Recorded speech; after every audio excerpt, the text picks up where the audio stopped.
Well, hello. Good morning. I just saw you yesterday. Good morning. How are you? I'm good. Yeah, I love this time of year. Get to go to all these Christmas programs, go to different churches and stuff. I have a good time. Mm-hmm. Get to eat a lot? Oh, yes. Okay. My wife, she has been making Christmas candies. Oh, dear. And so, it's one of those things where she jokingly says, well, I guess it's true. She says, I can't make it fast enough. There's somebody standing under the molds catching it as she's popping it out. And I shared with somebody the other day. I told them, they said, what are you going to get for Christmas? And I said, well, I guess I'm getting fat. So I'm getting for Christmas. Because I'm eating all kind of stuff like crazy.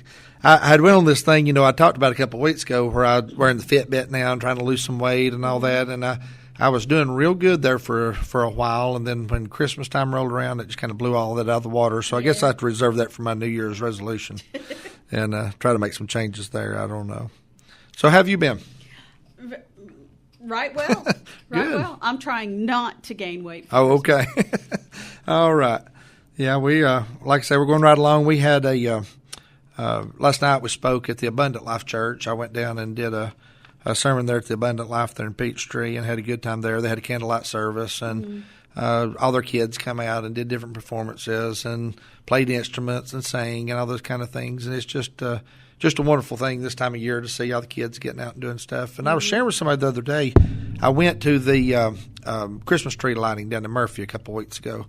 And they did the Christmas tree lighting, had the streets blocked off, and we're going up and down the streets, different scenes and different things that's happening. As we were walking down the street, I was looking in all the shop windows, and everybody was decorated, and people was out on the sidewalks and drinking hot chocolate and listening to the music and all that.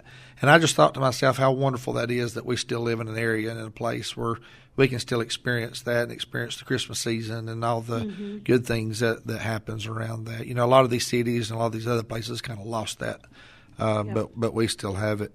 One of the funny things is I have been here in the last little bit trying to look over great leaders within our country and look over quotes that they have had and excerpts from speeches and things of that nature, just kind of looking at all these great people and trying to figure out what made them great. And of course, one of the great leaders we've had in our country in the last several decades has been Ronald Reagan. That a lot of quotes from him, a lot of different things. And one of the things that Ronald Reagan had said, he said how awful it would be to celebrate Christmas in school and have pine trees and decorated up and tinsel and reindeers, but no mention of the one's birthday whom we celebrate.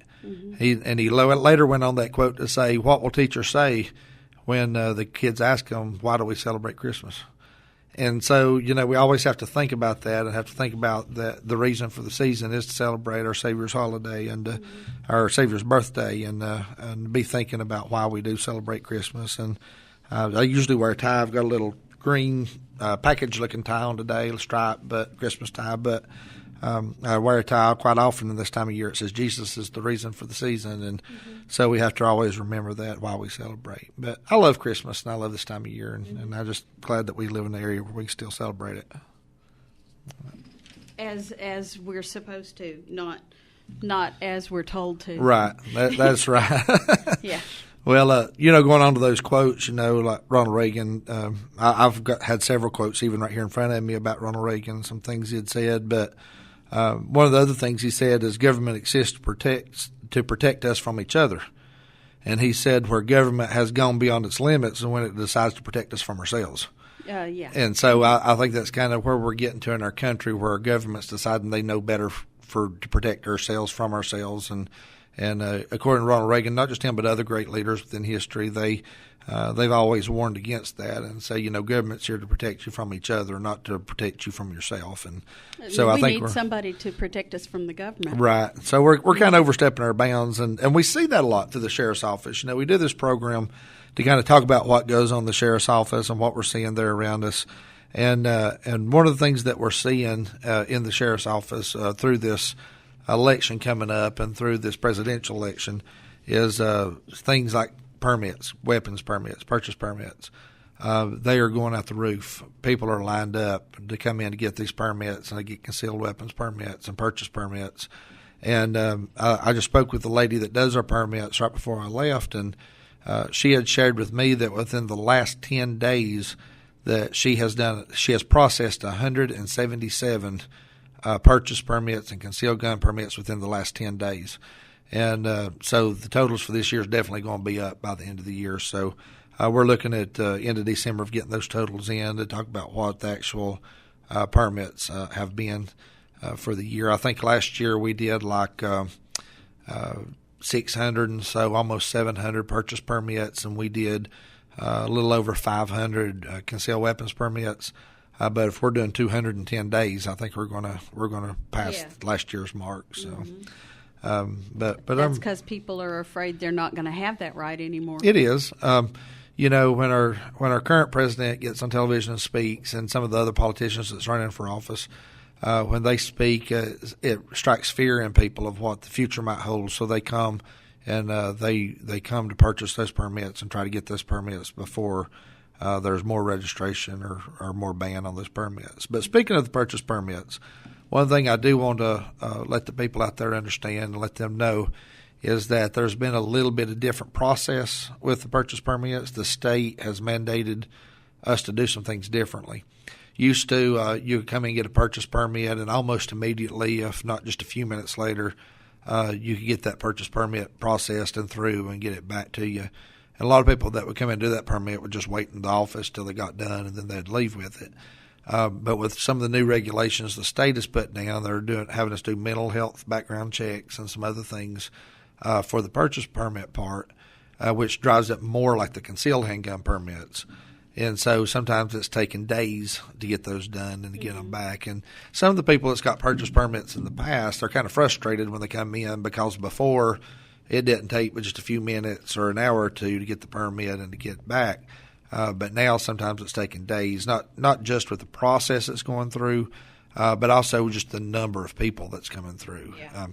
When you're processing almost 200 permits in 10 days of doing mental health background checks and doing DCI checks and doing all these different kind of background checks, criminal checks on people, that takes a long time for one person to try to get through, to get all the paperwork typed up, processed, do the checks themselves, get their information back.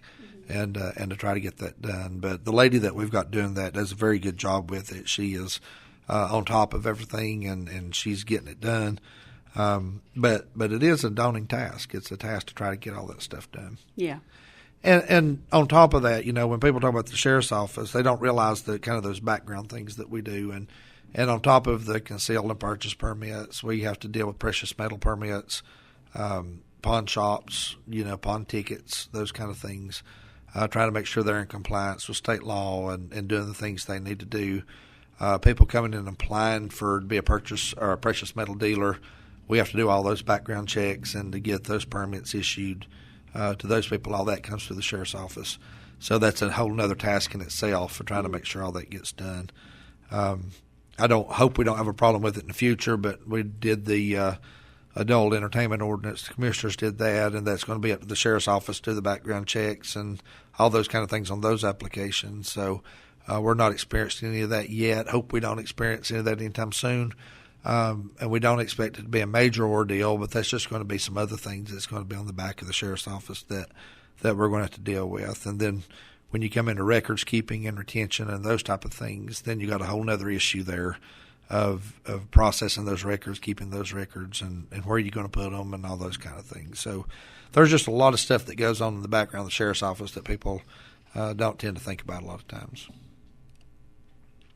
That is a lot of stuff. Yeah. There is and if we want to talk about that a little bit more, in addition to that, we also do the sex offender registries. Our Roger Williams, who does our internet crimes and kind of is the expert in the area on that. A lot of people may not realize this about Roger, is that he is one of the leading go-to people in Western North Carolina for internet crimes and for sex crimes and things of that nature. We have sheriff's offices and police departments all over North Carolina that when they're looking at cases and they're looking for advice, Roger's the person they call to try to get the advice on that and try to get those latest updates and things on that. So he works with a lot of different departments, a lot of different sheriff's offices, a lot of different federal agencies of being up to date on these internet crimes and how to do those things. So, and on top of that, he does the sex offender registry since he's working these type of crimes. Mm-hmm. And so with the sex offender registry, then there's compliance checks with that also, where we have to go out and make sure they are where they say they are, and that if they turn in a residence where this is where we're staying, we have to do compliance checks to make sure they are staying at those residences, and they're not just putting down a fake address and staying somewhere else. So, there's just tons of things that the sheriff's office does that a lot of times people don't even realize that we're doing there in the background. Yeah, I know.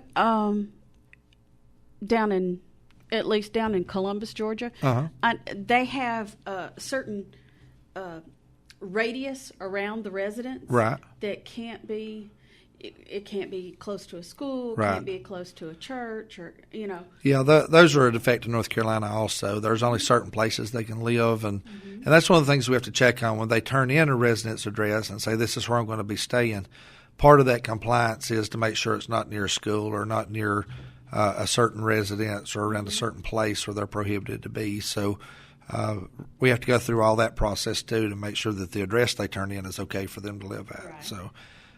Like I said, there's just there's all kind of things that we do that consumes time and resources that a lot of people don't think about. And when we talk about budgets and we talk about going to the commission board and asking for positions and asking for things, for a lot of people, especially a lot of our older generation and people who had been around the sheriff's office in the past and kind of knew kind of the way things operate at the sheriff's office, their general thought is, well, you don't do anything but maintain prisoners and patrol the roads. So why do you need all these people? Why do you need all these resources? You do a whole lot more than that, right?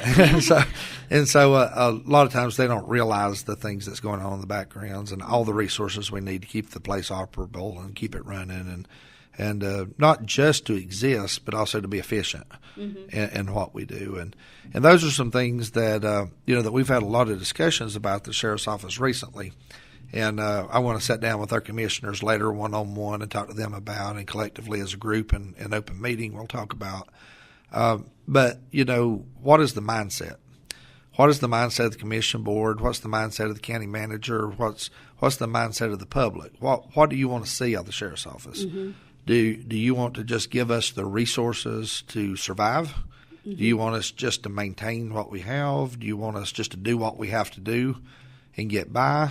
Or do you want us to be proactive? Do you want us to get out and try to prevent crime before it happens? Do you want us to keep growing and to keep adding things and keep adding community involved things and try to get out and do things with our community and try to stop some of these things before they happen? Because it's two completely different mindsets. And if you have one mindset, you can continue to reduce budgets, you can continue to reduce manpower, at least maintain what you have. If your mindset is just to survive, just to exist. But if you want to grow and if you want to advance and if you want to be professional and you want to keep doing good things and adding to things to help the community, then that takes manpower and it takes resources to do that. So I think that's a valid conversation we need to sit down and have, and to find out where from one extreme to the other do we need to be on this. Right. I don't want to continually ask for resources and manpower if the attitude of the commission board and the county manager and the public, quite frankly, is that they don't want to see this happen. If they don't want to see all these other things added, then we don't need to be coming and asking for those things. But vice versa, if the public and the commission board and the county manager and everybody does want to see things progress and grow and be more professional and more training and all these kind of things, then we can't maintain where we're at. We have to add to that and add personnel.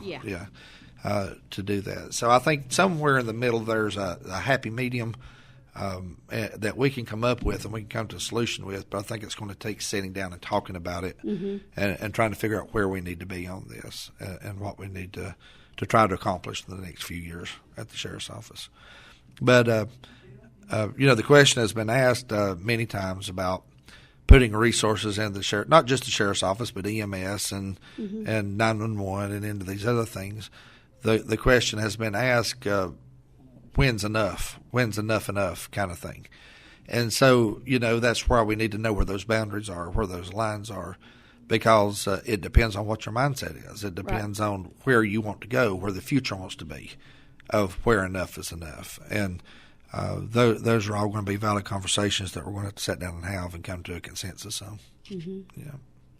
But within the county itself, we are making some progress. We are a lot of things are happening out there within the county.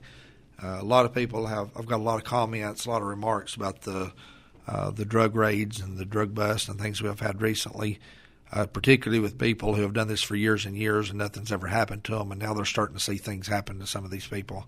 And the public, and they're going, oh, well, finally. Yeah, that's right? Kind of what we're hearing from the public, And so people are happy with these kind of things. Oh, yeah. They're happy with seeing this stuff happen, and they're happy that now there's finally some progress being made. And so what we're doing now, we're to a place of trying to continue that flow and continue working on things that need to be worked on. Andrews is a good example. A lot of people have commented the last little bit about all the great things that's happening in Andrews with the sheriff's office and the progress that we're making up there. But my response is, yeah, but there's a whole lot more to do. There's a whole lot more work to be done up there. And so, people want to see us continue to progress in that. But what people tend to forget a lot of times is this county is a lot bigger than just Andrews. Oh, yeah. You've got all the way down to Hanging Dog, Unaka, Violet, Hiwassee Dam, Wolf Creek, Peachtree, Martins Creek, Marble, everywhere in between. We have all these other communities that are facing problems themselves that we have to get to and we have to do things with. And it seems to be the going mindset in government seems to be want you to do more and more with less and less. And or at least maintain what you have, but do more and more, And so it's like I say, we've got to sit around the table and have this conversation because everybody wants more and more, but are you willing to do what needs to be done for more and more to happen? And that's what we need to sit down and have that conversation about. But we are making progress within the county.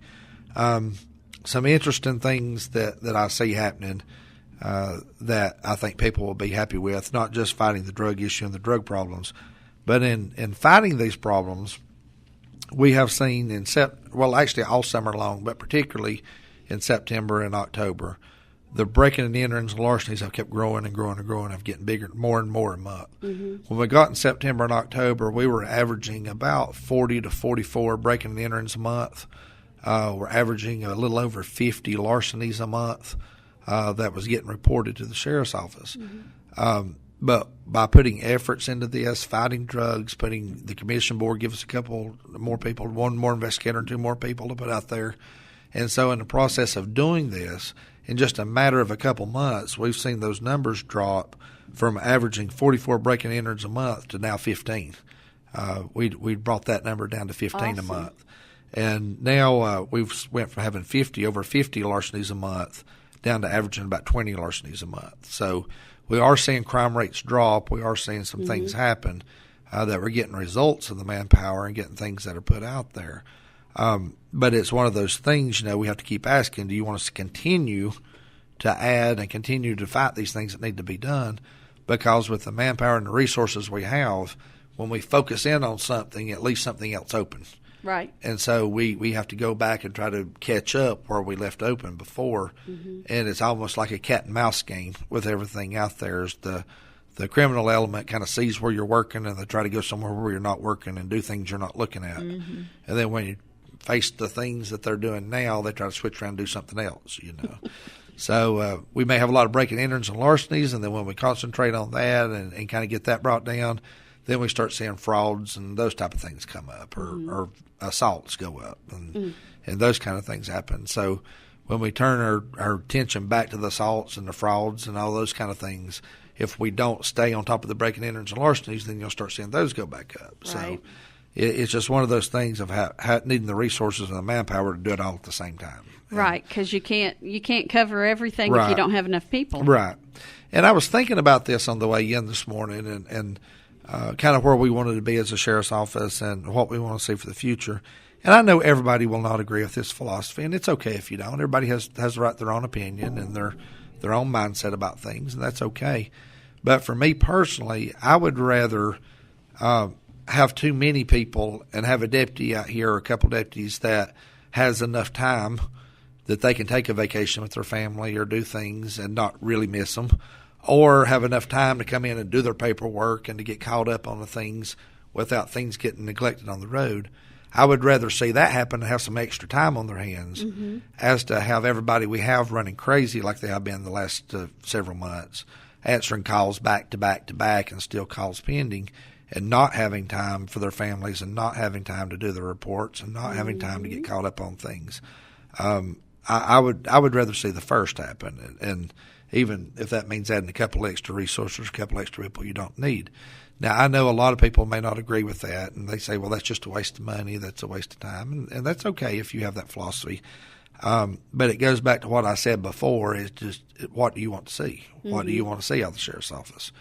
And so, I think one of the things that we've done in the past with not just the sheriff's office, but law enforcement in general, I think we've kind of dictated what we want to happen and what we want to see, and kind of not brought the public into it and not asked the public their opinion about it. Right. And not got the public's input as to what they want to see.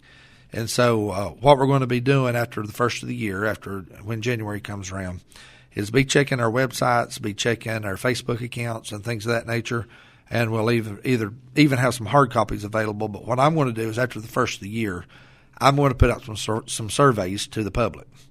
And I'm going to let the public have an input as to what they would like to see, and put these out here and let people respond via email, via Facebook, or via our website, and even, like I say, have hard copies for people that doesn't have has access to the web, where they can fill these out and turn them in. But I encourage people that when you do these things to put your name on it. Put your name on it and your address and where you live. Not because we're going to be mad at you one way or another. You have a right to your opinion, however you want to have it. But we need to be able to do follow-up interviews with people if need be. And if there's a problem, if there's things that they don't like or things that they don't like they're seeing, we would like to be able to contact those people and say, hey, how can we do things different? How can we do things better? Or can I explain this to you where you can understand it, where you understand why we're doing what we're doing. We'd like to have that opportunity also. And just kind of get some feedback from the public as to where we're at and where we need to be in the future and what they would like to see out of the sheriff's office. And I know, like I say, you run across different people, different spectrums, but almost on a daily basis, I run into people who are on one end of the spectrum who says, hey, I don't want anything as far as it's going to affect my taxes. I don't want my taxes to raise. I don't want the budget to grow. I don't want anything like this to happen. I want you to maintain where you're at or even decrease if you can.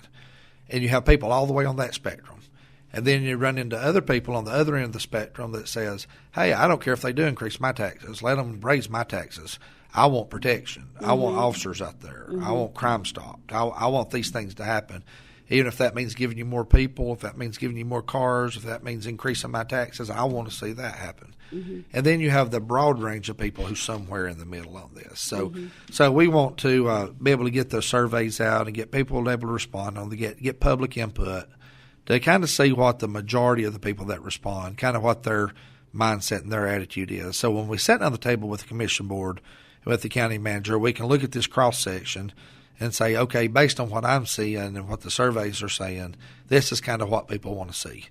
So come budget time, March and April, come budget time, we're better able to plan our budget and to plan our budget around what the community wants and what our county wants and what our people want to see. And so I think it's good to give the government back to the people, put it back in the hands of the people, and let the people determine what they want to see out of their county government, what they want to see out of their commission board and out of their sheriff and out of these things, and let the people have an input and a say-so as to where we go with our future on this. Awesome. Yeah. One of the things that people tend to forget is they tend to forget is that the sheriff's position is the only law enforcement position anywhere that answers directly to the people. If you think about the highway patrol, they answer to the governor, and that's who their boss is. If you think about city police, they answer to their mayors, is who their boss is.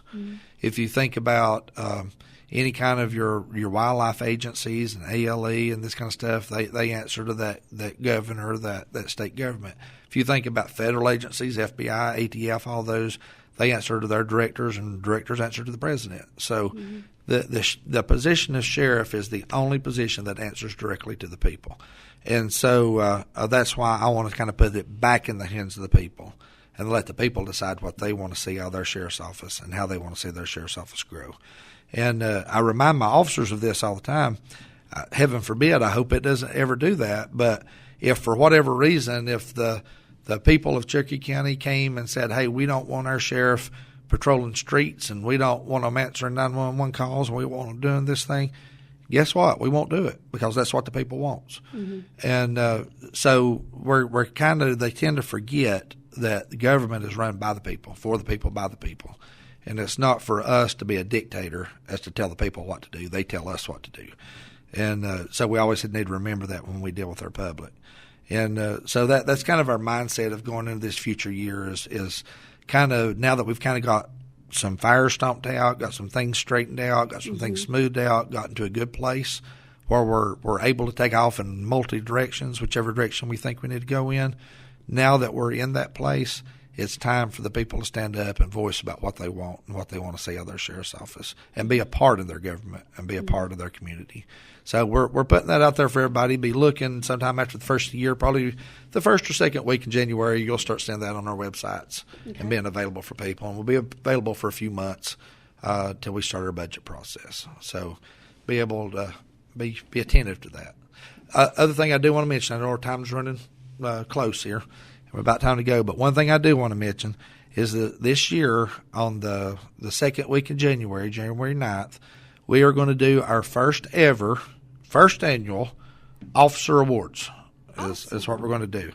And so we're in the process now of picking out different deputies within the office, 911 people, detention officers, people who have done outstanding acts and outstanding events during the year that has went above and beyond their job description and has done good things for our community.